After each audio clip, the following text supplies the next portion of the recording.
pessoal, tudo bem com vocês? Eu espero que todos estejam bem. E eu gostaria, antes de entrar na disciplina de metodologia científica, contar duas histórias paralelas para vocês de como começou a minha vida e esse relacionamento com a metodologia científica. A primeira delas foi em 2006. Eu havia passado 5 anos estudando programação e trabalhando em cima de um software. Então eu terminei esse software e eu consegui o meu primeiro contrato. Esse primeiro contrato, ele versava sobre uma locação mensal. E eu tinha que explicar, demonstrar o meu software para o cliente. Só que nessa época eu ainda estava começando a minha vida. Eu ainda não tinha empresa aberta. Então o que eu fiz? Eu peguei a empresa de um amigo, um antigo professor da faculdade. Ele me cedeu para que eu pudesse efetuar o contrato, as tramitações. Era um software de setor público. Então eu tinha que apresentar esse software para o pessoal. E para que eu apresentasse esse software ele precisava ter dados, informações sobre cidadão, procedimentos. Eu ainda trabalho com software de saúde, então eu tinha que ter as unidades de saúde cadastradas, os médicos. E o que eu fiz? Todo feliz, eu peguei, fui e fiz os cadastros. E então eu pedi para que esse meu amigo visse que eu já tinha cadastrado tudo, para ele dar uma olhada. Pouco tempo depois, no mesmo dia, isso às vésperas da apresentação, ele retornou o e-mail dizendo que era para eu entrar no sistema e olhar novamente. O que eu fiz? Peguei e fui lá. Não tinha nenhum dado cadastrado, nada. Então imediatamente eu liguei para ele para ver o que tinha acontecido. E ele foi bem direto comigo. Ele falou assim: escuta, o que você fez lá eu não posso permitir na minha empresa. Tá muito ruim. Você abrevia nome de cidadão. Você escreveu nome de cidadão com começo de letra minúscula. Enfim, umas outras coisas assim. Eu sei que ele excluiu tudo. Eu, claro, fiquei possesso. Mas eu queria entrar nesse ramo. Eu queria vender meu primeiro software. E então eu comecei à noite de novo cadastrar tudo novamente. Só que daí, para cada registro que eu ia cadastrar, se tivesse algum acento, alguma palavra que eu tivesse assim dificuldade, eu entrava no Google e daí pesquisava aquela palavra. E aí minha vida começou, deu certo. É claro que eu fiquei bastante chateado no começo, mas depois eu fui entender que ele queria o bem e não poderia prejudicar a imagem da empresa que ele tinha há anos. Ele estava correto. E então começou aí um legado que eu passei a dar mais importância ao jeito como eu escrevia, ao método, aos procedimentos de como eu escrevia, tá? Então eu comecei aí a ter mais facilidade de formular as linhas de raciocínio entre parágrafos, e aí eu fui aprimorando ao longo do tempo. Essa foi a minha primeira história, sofrida no começo, mas o remédio funcionou. E depois, em 2013, eu entrei fazer o mestrado. Esse acho que foi o golpe mais duro que eu já tomei. No mestrado, eu fui fazer a minha qualificação. A qualificação você tem que fazer para você poder defender o seu projeto. Nós falaremos sobre diferenças de pós-graduação, mestrado, doutorado, pós-graduação de especialidades, em outras aulas futuras, tá bom? Mas eu entrei e eu tinha escrito 40 folhas de A4, para vocês terem uma ideia. E uma pesquisa bibliográfica gigantesca. E então chegou o belo dia de eu ir apresentar a minha qualificação. Para eu ser mestre, eu tinha muito sonho de ser mestre. E eu peguei, eu tinha 30 minutos para expor o meu trabalho. E eu assim o fiz. E fiz com excelência. E tinham diversos alunos da Unicamp, UFSCar, todos eram professores e estavam assistindo. E a banca composta por 3 doutores. Para avaliar o mestrado, um mestre ele tem que ser doutor. Quando chegou, o primeiro comentário era o professor doutor Oswaldo. Ele é o dono da universidade onde eu fiz o mestrado. Ele simplesmente olhou a primeira folha assim, baixou a cabeça, olhou de novo e me disse assim: alguém leu isso aqui? Eu estava na banca assim, lá na frente. Eu falei: o meu orientador. Meu orientador ficou meio sem jeito também. Ele pegou e falou assim: escuta, isso aqui está muito ruim. Muito mesmo. As suas imagens, as arestas, os vértices, eles estão todos tortos. O seu cronograma de desenvolvimento, ele não é factível. Você não vai conseguir fazer esse projeto em tempo.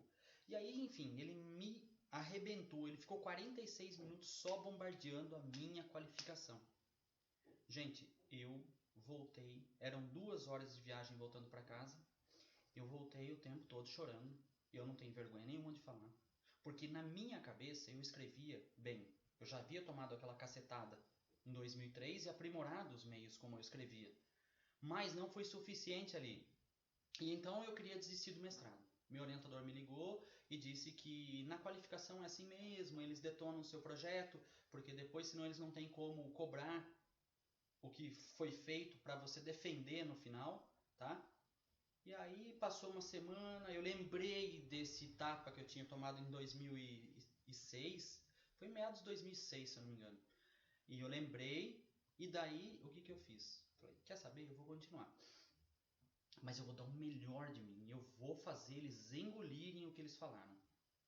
Peguei, pouco tempo depois, eu disputei uma bolsa da CAPES. A CAPES é uma agência de fomento estudantil que é a maior assim, agência de fomento estudantil do país, é a mais importante.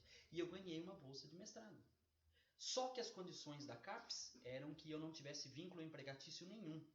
Então eu precisei abandonar tudo que eu fazia para dedicar para o mestrado. E eu fiz. Pessoal, eu passei mais 2 anos pesquisando e fazendo e voltando, escrevendo. Eu escrevi mais de 1.200 folhas para fazer depois um apanhado de 140 folhas da dissertação.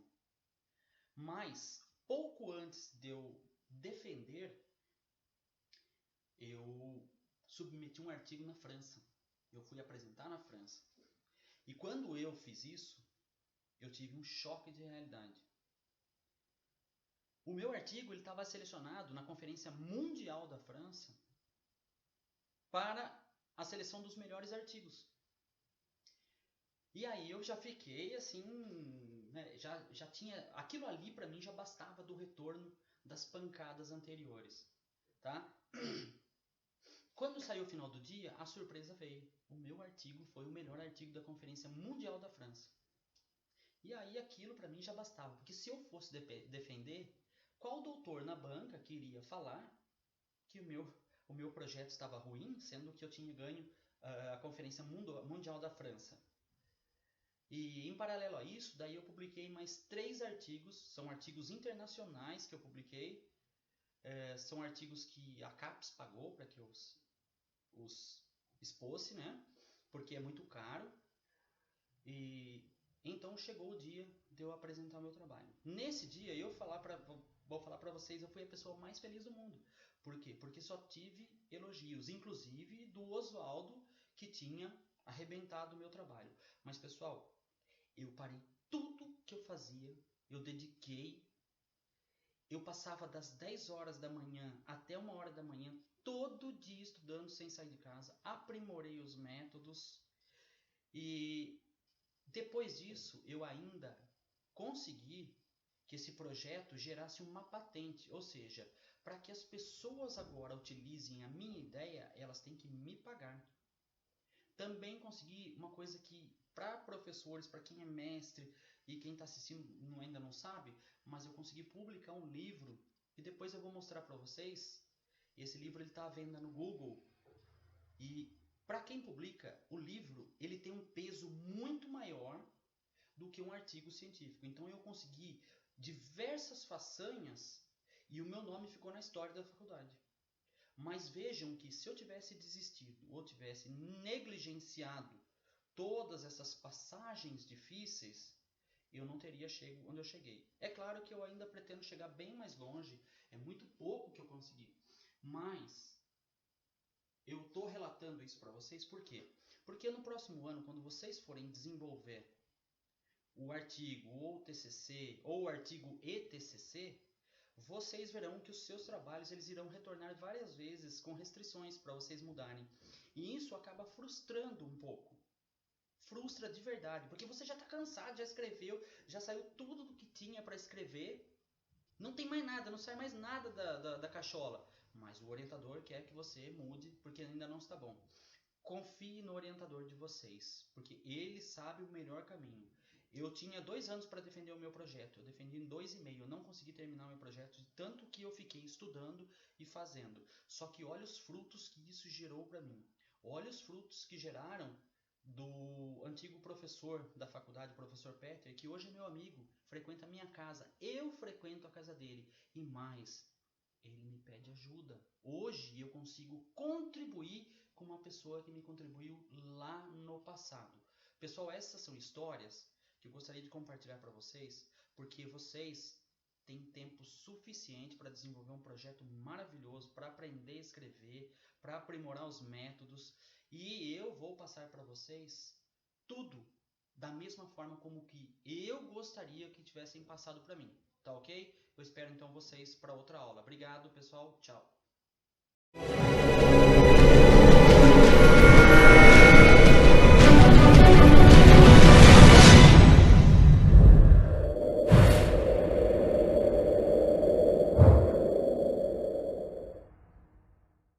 Olá pessoal, então nós iremos começar a primeira aula de metodologia científica, uma aula introdutória onde eu estarei explicando para vocês os conceitos básicos da apresentação da disciplina, a escrita como um segundo método de codificação.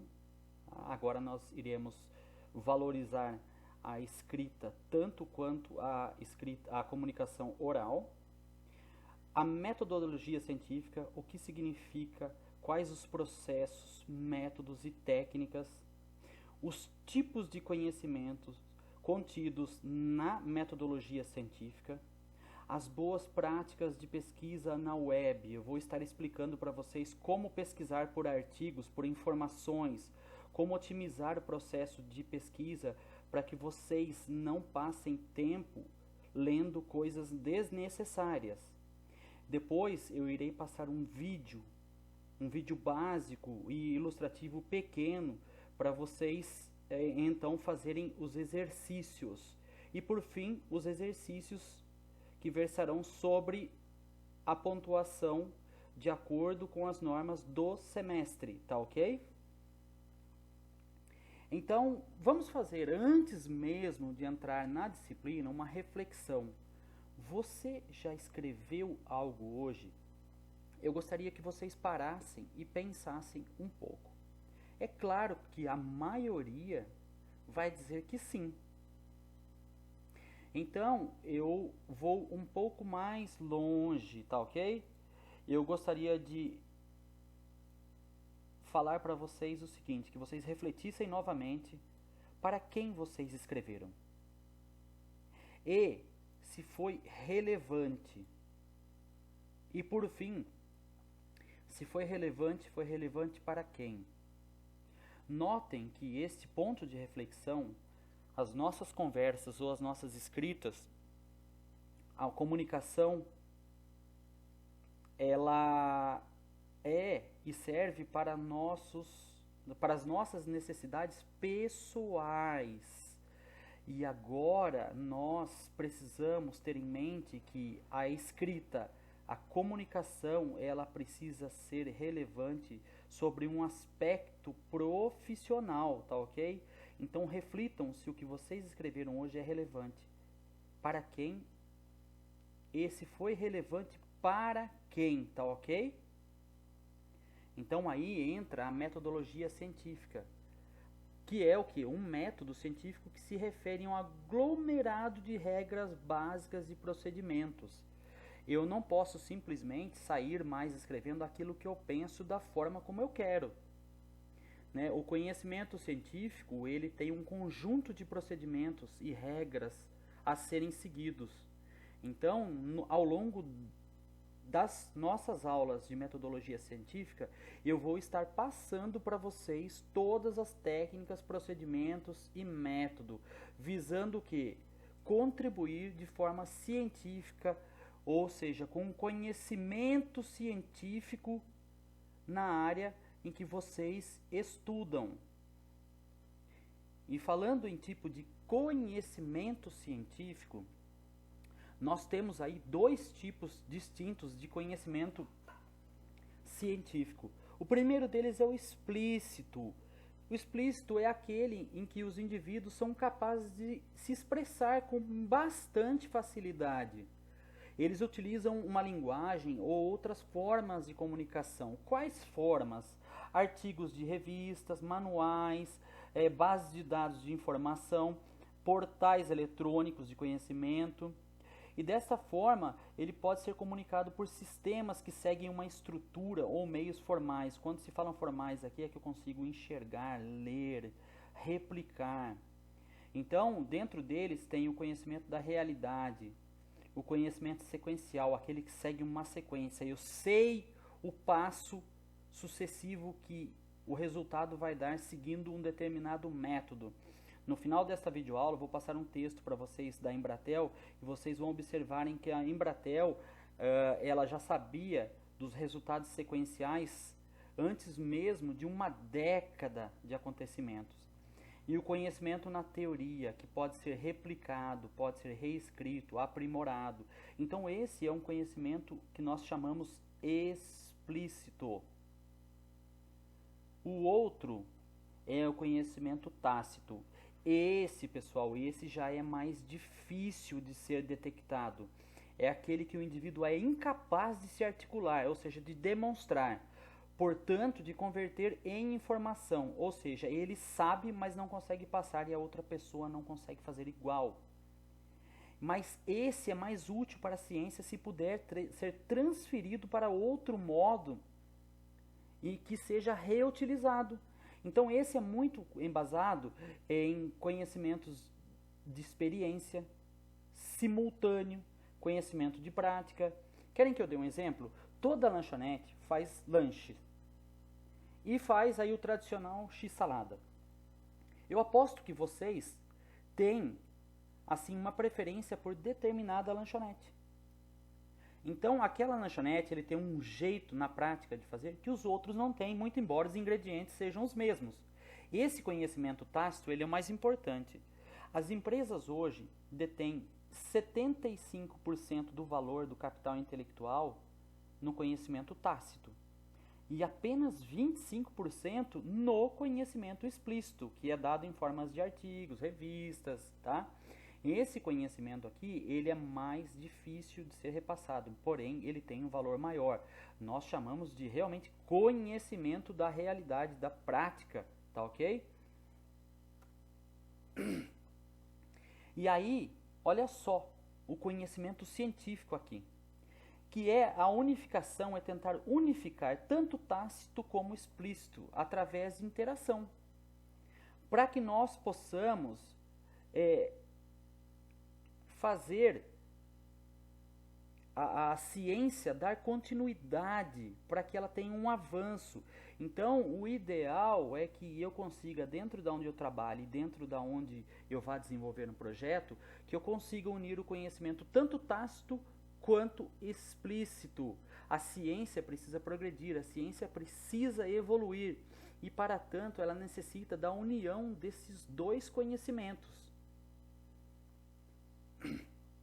Quando eu tenho esses dois conhecimentos, eu tenho a espiral do conhecimento.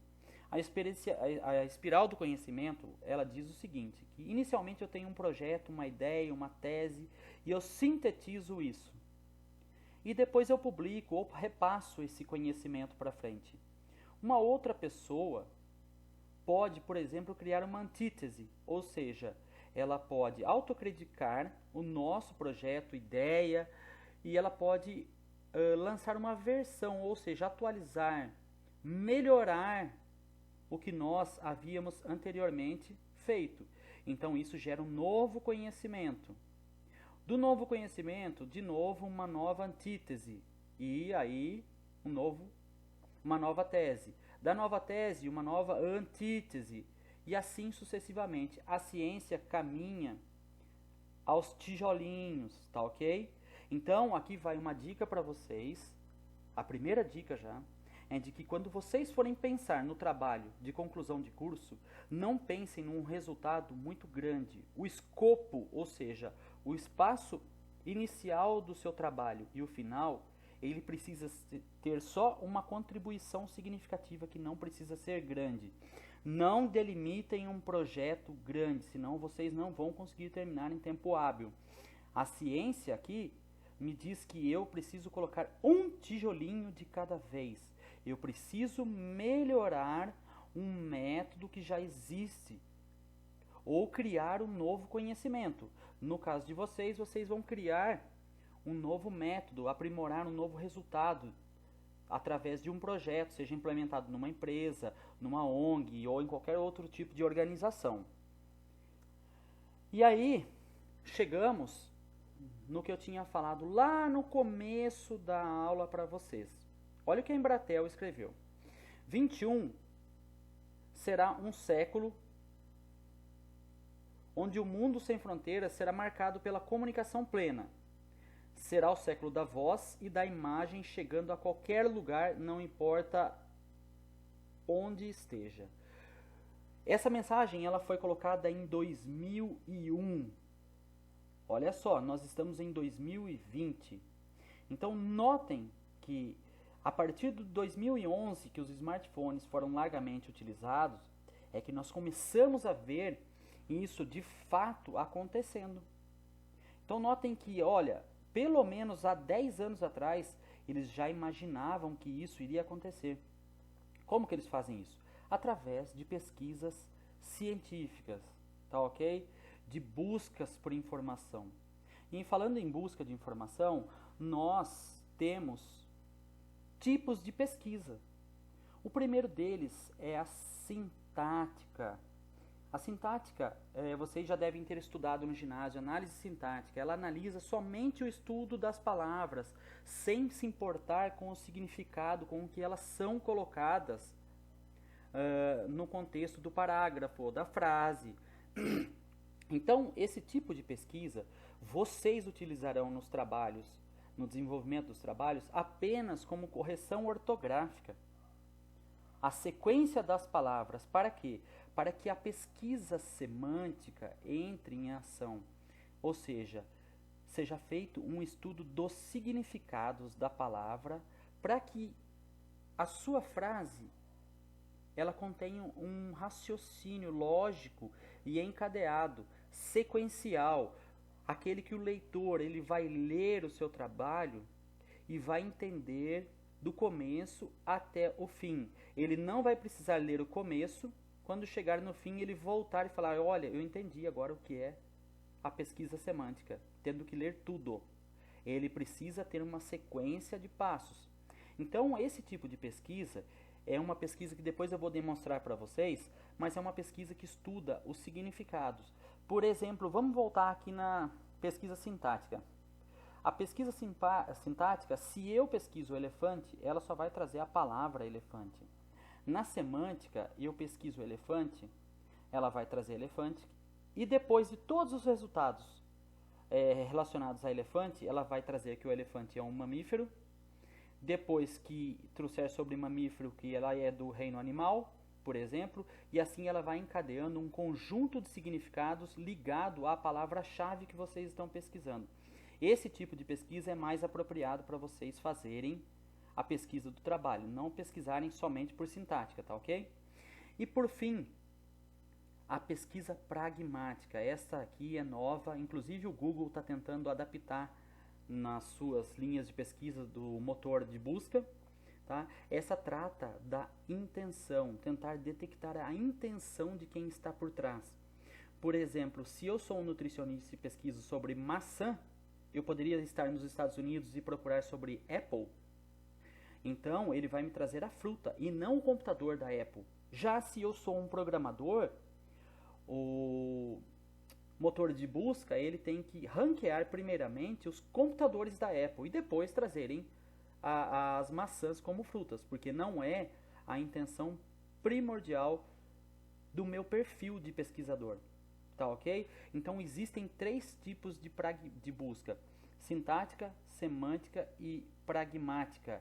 E essa daqui na comunicação é extremamente importante. Querem ver outro exemplo? Imaginem que vocês agora estão ao lado de uma outra pessoa.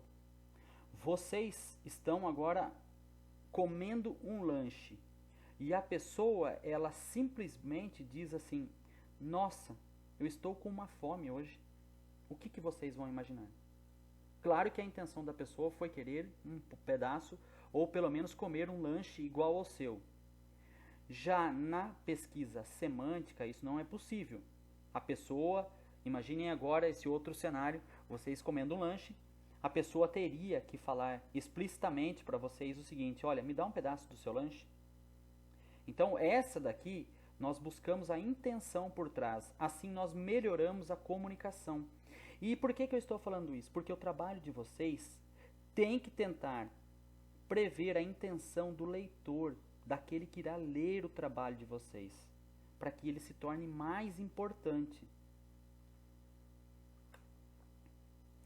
Então agora, nós faremos o uso de alguns exemplos, usando o que? A www, pessoal. Eu vou ensinar para vocês, isso é extremamente importante, vocês guardem isso, anotem em algum lugar, porque vocês vão precisar muito para o desenvolvimento dos trabalhos, tá ok?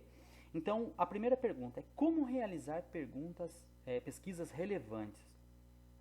Eu acabei de falar para vocês que o Google, ou o Yahoo, ou o Bing, ou qualquer navegador, motor de pesquisa, ele faz a busca semântica. Então, quando eu pesquiso um determinado tema de um projeto, automaticamente vão vir diversas outras coisas que eu não quero. Então eu tenho como diminuir esse tempo e trazer informações mais pertinentes. E também em quais sites devo pesquisar. Então vamos dar uma olhada como é que fica isso? Olha só, eu vou pegar o meu navegador aqui do Google, tá ok? E eu vou pesquisar aqui embaixo, ó, sobre logística integrada. Pronto. Vocês vão perceber que abriram 2.590.000 resultados, tá ok? Mas vocês também vão perceber que ele trouxe aqui, ó, logística em São Paulo, a plataforma logística, e eu não quero esse tipo de informação.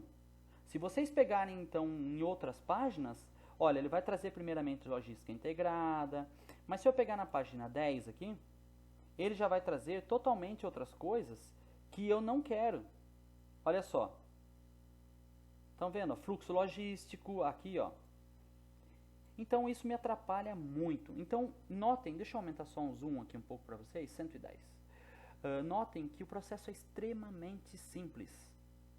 Eu só preciso fazer o quê? Colocar aspas duplas antes e aspas duplas depois. Deixa eu só acentuar isso aqui. Então, agora eu vou pesquisar novamente. Caiu para 384.000 registros. Olha só, de 2.590.000 para 384. Então, agora o Google precisa trazer obrigatoriamente tudo que tem logística, espaço e integrada. Dessa forma, eu acho mais facilmente todas as palavras ou os artigos que eu quero pesquisar.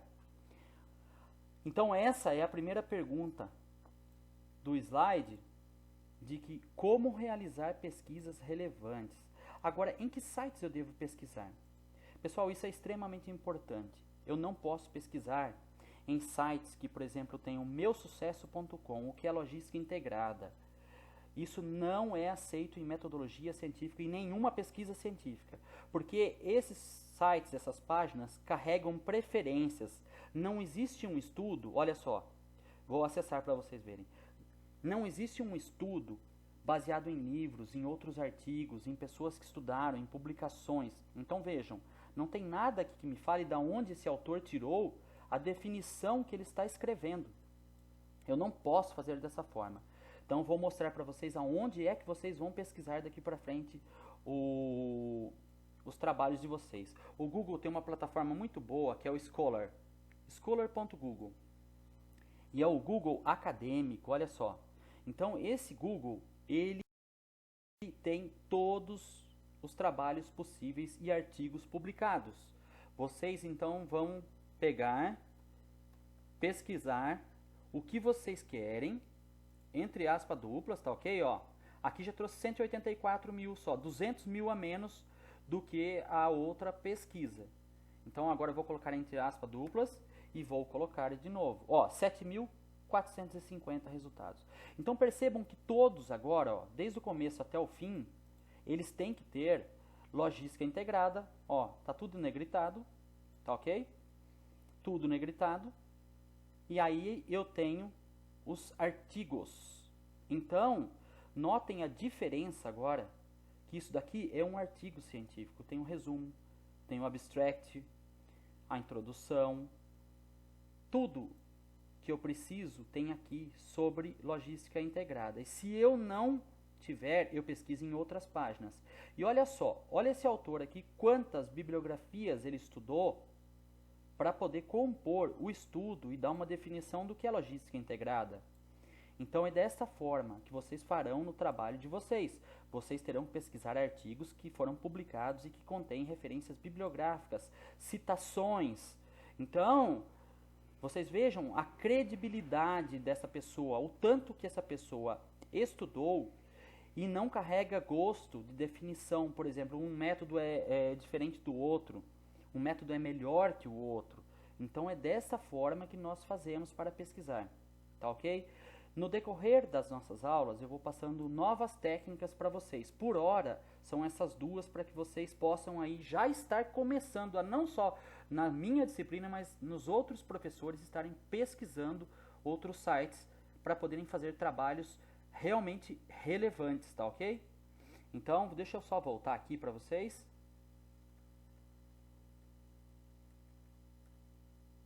Só um instante.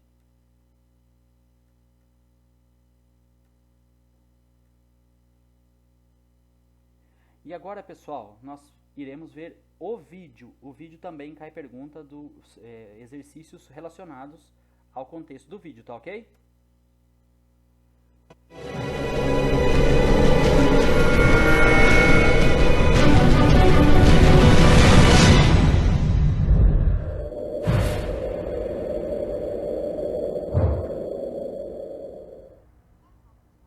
Era uma vez um aluno que queria fazer uma monografia para a obtenção de um título.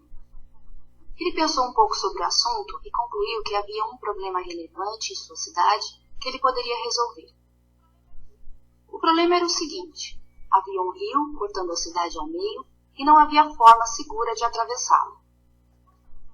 Disposto a resolver o problema, o aluno conseguiu convencer seu orientador de que teria um material para uma monografia e começou a trabalhar.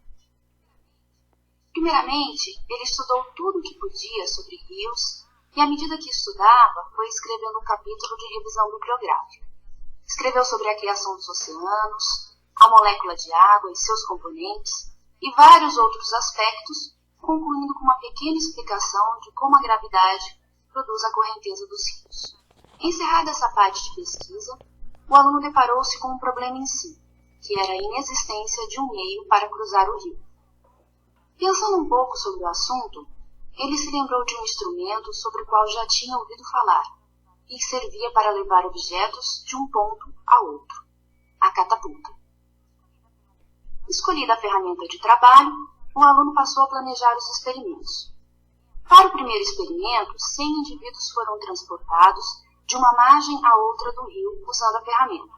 Como resultado, 95 indivíduos não sobreviveram à queda na outra margem, ou caíram dentro do rio e foram levados pela correnteza. Conclusão: a ferramenta apresentou apenas 5% de eficácia. Apesar de pouco, o aluno achou que esse era um resultado promissor e resolveu investigar como melhorá-lo. Como a maioria dos indivíduos não sobrevivia à queda na outra margem do rio, o aluno então decidiu utilizar algo para amortecê-lo, um paraquedas. Para o segundo experimento, o aluno recrutou mais 100 indivíduos e entregou um paraquedas para cada um. Na nova travessia, 20% dos indivíduos se apavoraram e abriram o paraquedas antes do tempo, caindo no rio e sendo levados pela correnteza. Outros 30% sequer abriram o paraquedas.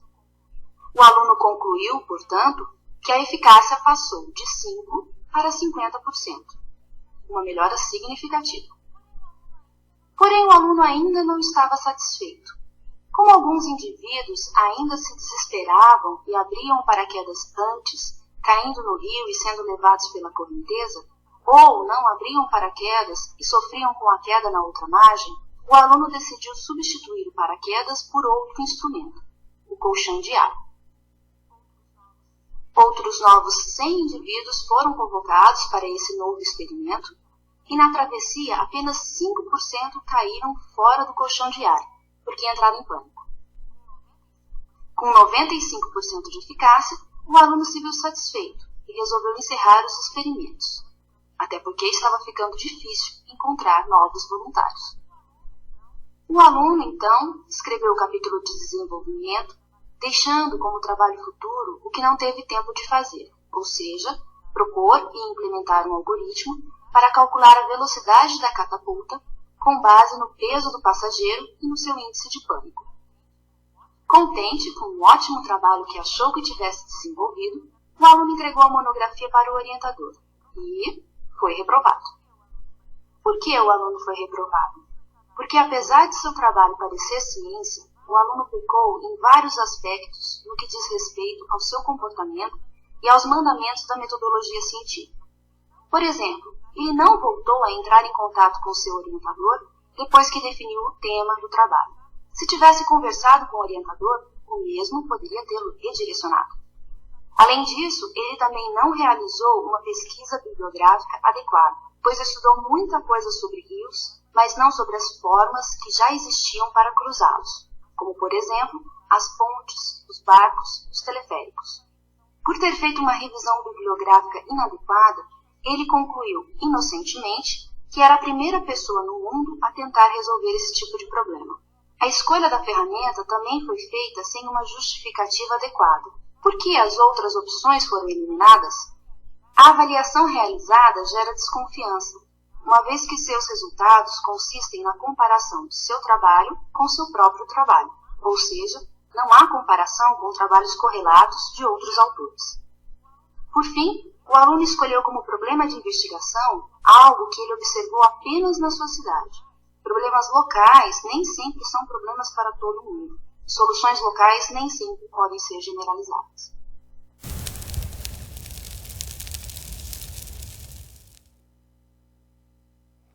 Pessoal, obrigado por assistir e até a próxima!